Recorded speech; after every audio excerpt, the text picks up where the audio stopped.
স্বস্তির বৃষ্টি ক্রমেই পরিণত হচ্ছে অস্বস্তিতে। টানা ভারী বর্ষণ ও দমকা ঝড়ে হবিগঞ্জের বিভিন্ন স্থানে গাছ উপড়ে পড়ে বিদ্যুৎহীন হয়ে পড়েছে জেলার বহু এলাকা। পাহাড়ি ঢলের পানির চাপে সুনামগঞ্জের এরনবিল হাওরের একটি বাঁধ ভেঙে পানিতে তলিয়ে গেছে বড় জমির ফসল। বন্দরনগরী চট্টগ্রামের বিভিন্ন এলাকায় বৃষ্টি হয়েছে জলাবদ্ধতা। রাস্তাঘাট ডুবে চলাচলকারী হাজারো মানুষ পড়ছেন চরম দুর্ভোগে।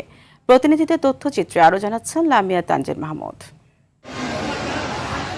কয়েকদিনের তীব্র গরম ও ভ্যাপসা আবহাওয়ার পর বন্দরনগরী চট্টগ্রামে স্বস্তির বৃষ্টি ঝরলেও জলাবদ্ধতার সৃষ্টি হয়েছে নিম্নাঞ্চলগুলোতে। ভোগান্তিতে পড়েছে এসএসসি পরীক্ষার্থীরা।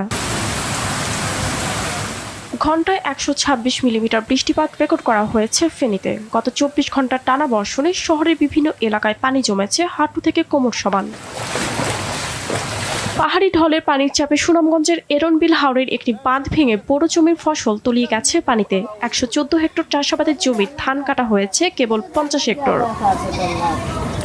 কালবৈশাখী ঝড়ে ও ভারী বৃষ্টিপাতে ফসলের ক্ষতি হয়েছে কুমিল্লায়। টানা বর্ষণে পানির নিচে তলিয়ে গেছে নগরীর গুরুত্বপূর্ণ সড়কগুলো। এদিকে ধান সহ অন্যান্য শাকসবজির ব্যাপক ক্ষতির আশঙ্কা করছে কৃষি বিভাগ। বহু পানি বাড়তেছে, আমরা ধান কাটা তো খুব কষ্ট হয়েছে, লেবার নাই, হারভেস্টার নাই। কিছু কাটছি, কিছু রয়েছে, মানে কলা যে বৃষ্টি লাগিয়া ঝড়ের তাণ্ডবে গাছ উপড়ে পড়ে 4 জন আহত হয়েছেন হবিগঞ্জে। বিদ্যুৎ সরবরাহ ব্যবস্থা বিঘ্নিত হয়েছে কয়েক উপজেলায়। বিদ্যুৎ বিচ্ছিন্নতার কারণে দুর্ভোগে পড়েছে এসএসসি পরীক্ষার্থীরা। সকাল থেকে এখন পর্যন্ত বিদ্যুৎ নাই।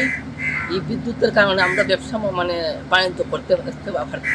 ব্রাহ্মণবাড়িয়ার আখাউড়ায় ক্ষতিগ্রস্ত হয়েছে প্রায় 100 হেক্টর ধানক্ষেত এবং 10 হেক্টর অন্যান্য ফসলি জমি ও বিভিন্ন এলাকার বাড়িঘর। ভেঙে পড়েছে অসংখ্য গাছপালা। বিদ্যুৎ সংযোগ বিচ্ছিন্ন